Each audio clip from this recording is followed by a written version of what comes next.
Oke, halo teman bonsai. Assalamualaikum warahmatullahi wabarakatuh. Ketemu lagi di channel saya Bonsai Bang. Oke teman bonsai, sebelum dan sudahnya saya ucapkan terima kasih untuk teman-teman yang selalu menyimak mensupport di video saya sebelumnya. Mudah-mudahan di video saya sebelumnya bermanfaat dan menginspirasi untuk teman-teman semua. Oke, kali ini saya mau memperkenalkan untuk teman-teman ID pohon bahan bonsai waru Vietnam ya. Ini perkembangannya sangat luar biasa lama.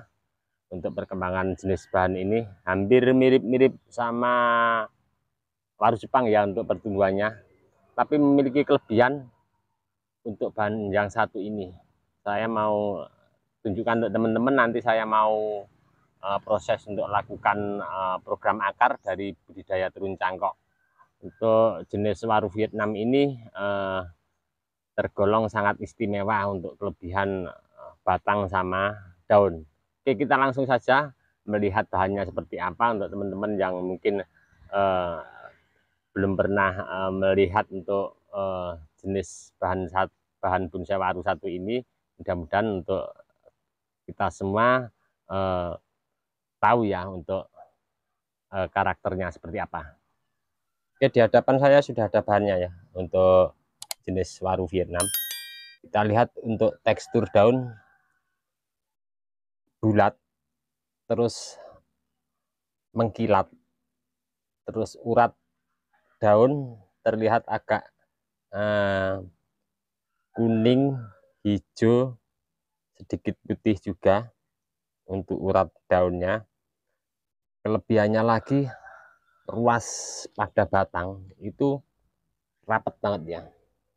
Kita lihat ruas batangnya rapat banget, dan batang lentur, pertumbuhan agak lambat sedikit, hampir mirip sama waru Jepang. Bedanya kalau waru yang satu ini Vietnam ini rajin sekali berbunga. Untuk teman-teman yang suka program untuk Vietnam, tanam kenapa kadang kok untuk pertumbuhannya sangat lambat, perhatikan ya, kalau ada bunga sudah mulai tumbuh, biasanya kalau bunga sebelum pecah jadi bunga kayak biji ya, tumbuh biji di atas. Ini sudah saya buangi kayak bulat, kita buang karena itu akan menghambat untuk pembesaran pertumbuhan daripada batang bahan bonsai waru ini. Untuk yang lain juga sama ya sebenarnya. Untuk ID pohon bahan bonsai yang sering berbuah berbunga, kalau kita biarkan tentunya akan menghambat untuk pertumbuhan pembesaran batang, karena asupan nutrisi dia fokus ke bunga ya sama buah. Jadi saya mau lakukan pembongkaran bahan ini, saya mau lakukan program untuk media tanam. Saya kalau yang agak susah-susah untuk pertumbuhan, media tanam saya spesialkan. Ini saya pakai sekam bakar, pupuk kandang fermentasi, sama pasir ladu kali yang poros ya. Tidak kasar banget, tidak halus banget, ini sedang banget. Kita lihat ya, pasir ladu kali itu yang bagus basah ataupun kering, kita genggam gini, kita buka gini akan terurai. Nah, oke, saya mau langsung lakukan nanti. Untuk bahan ini saya mau cek akarnya seperti apa. Ini dari budidaya turun cangkok, kita lihat nanti akarnya seperti apa. Nanti saya akan tanam di dalam sementara pakai pot plastik kecil. Nanti saya teduhkan dulu, setelah nanti mungkin ada perkembangan saya mau, insya Allah saya masukkan ke lahan ground ya. Oke, untuk melakukan program ini kita perlu pengurangan daun. Tapi sebelum kita melakukan pengurangan daun di atas, tentunya pengurangan daun di atas menyesuaikan pengurangan akar di bawah. Jadi biar seimbang antara pengurangan akar di bawah sama daun di atas. Oke, saya mau lakukan langsung untuk pembongkaran. Untuk media tanam ini nanti kita bisa campur ya, untuk ke media yang baru saya campur, soalnya biar nanti tidak stres ya. Untuk bahan ini, medianya ini nanti diikut sertakan Kita lihat untuk akar ini saya akan lakukan seleksi beberapa akar yang tidak rata, tentunya yang di atas kita cari aman ya. Ada beberapa akar yang di bawah, mungkin saya akan ambil sedikit saja karena ini bahan sangat lama pembesarannya. Jadi untuk saya ambil kesimpulan sedikit saja akar, biar di bawah ada akar enggak apa-apa, biar nanti kasih asupan nutrisi ke atas biar bisa full dulu ya. Kita lihat akarnya seperti ini. Saya hanya melakukan sedikit pengurangan akar. Tentunya pengurangan daun di atas tetap kita lakukan ya. Oke, ini sudah saya lakukan beberapa akar pengurangan. Kira-kira 30% akar yang saya kurangi. Atas juga seimbang ya. Ini biasanya untuk teman-teman, kenapa kok seringnya kok kita lakukan pruning di atas daun. Ini ada alasannya untuk teman-teman, kita sama-sama belajar. Saya juga belajar ini dari teman, saya sampaikan untuk teman-teman juga. Kita harus ada keseimbangan antara pengurangan akar di bawah sama daun di atas, biar seimbang untuk asupan seberapa akar di bawah cari nutrisi, kemudian membangun untuk daripada di atas. Nah, jadi seimbang ya antara atas sama bawah untuk pengurangan akar dan daun. Oke, kita menuju ke untuk saya mau melakukan penanaman ini dengan saya mau lakukan ke sementara saya pakai pot plastik untuk media tanam. Tadi di depan sudah saya jelaskan untuk teman-teman, nanti saya akan langsung saya kasih alas ataupun tataan di bawahnya biar akar nanti sesuai seperti yang kita inginkan. Oke, ini sudah saya kasih untuk media tanam. Sebelum kita melakukan penanaman, alangkah baiknya kita lakukan untuk penyiraman dulu ya.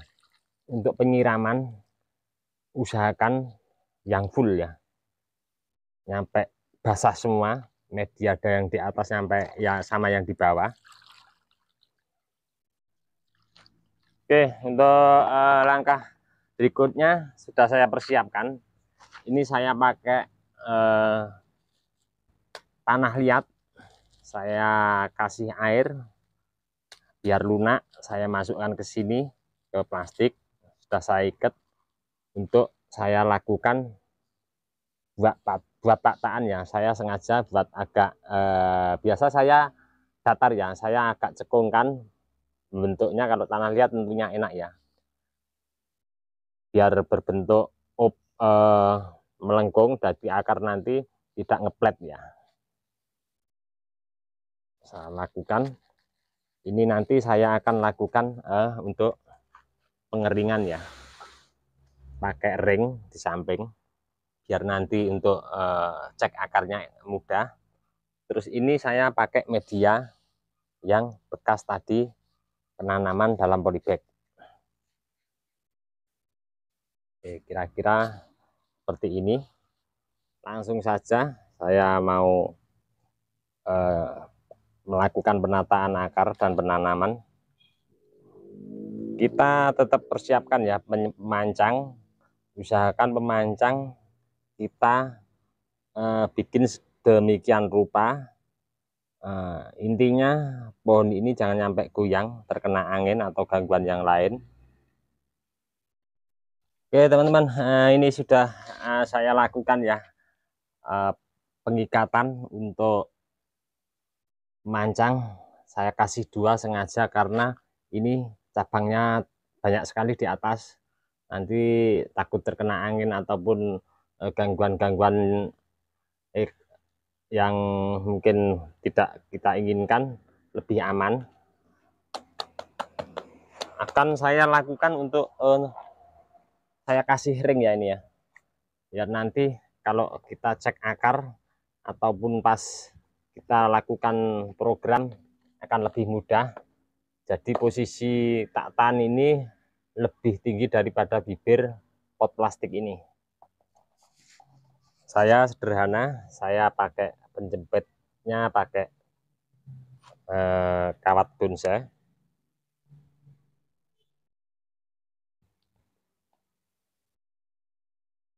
Untuk penimbunan yang terakhir, seperti yang di depan saya bilang bicarakan ya, kita penimbunan di atas pakai media bekas tanam yang pembongkaran dari polybag, karena biar akar ini masih tidak stuck ya untuk terkena media baru.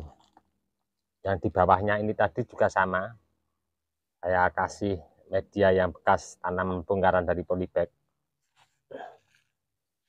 Ini nanti kita tinggal lakukan penyiraman. Kalau posisi kita tanam di bak seperti ini tentunya mudah ya, kita lebih aman lagi. Kita taruh di tempat yang teduh, di teras, ataupun bisa di bawah pohon yang rindang. Intinya kita cari tempat yang sejuk ya suhunya ya. Oke, ini nanti kita tinggal lakukan penyiraman. Kita nantikan ya teman-teman untuk perkembangan bahan bonsai untuk jenis waru Vietnam ini nanti seperti apa. Terus tahap pemupukannya kita lihat juga. Untuk pemupukannya saya sendiri kalau yang agak susah-susah untuk pertumbuhannya, pembesarannya agak sulit, saya tentunya pakai pupuknya yang bagus juga. Saya pakainya NPK Mutiara. Kapan waktunya pemupukan juga perlu diperhatikan ya teman-teman. Kita teknik pemupukan jangan asal-asal ya. Kita lihat, perhatikan untuk kondisi daun di atas seperti apa. Posisi pemupukan itu sangat penting sekali. Karena kenapa? Untuk pemupukan kita harus tepat. Kalau kita tidak tepat, posisi tidak kita perhatikan kondisi daun, malah nanti akan biasanya drop ya untuk pertumbuhan perkembangannya.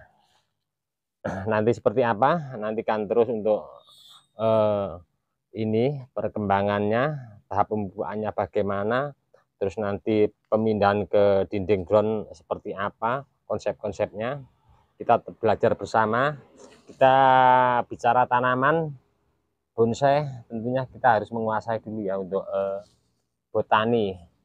Intinya perawatan, cara membesarkan batang, dan mungkin juga perlu kita perhatikan yang lebih penting lagi ialah untuk kunci pokok utama media tanamnya. Oke, dari kami di channel Bonsai Gembong, kiranya cukup sekian dulu. Mudah-mudahan ini bermanfaat untuk teman-teman semua. Apa yang saya sampaikan selama ini mudah-mudahan bermanfaat. Kita sama-sama belajar, karena saya sendiri juga masih belajar program bawah dan gerak dasar. Dan untuk di atas saya juga masih belajar juga dari teman-teman senior.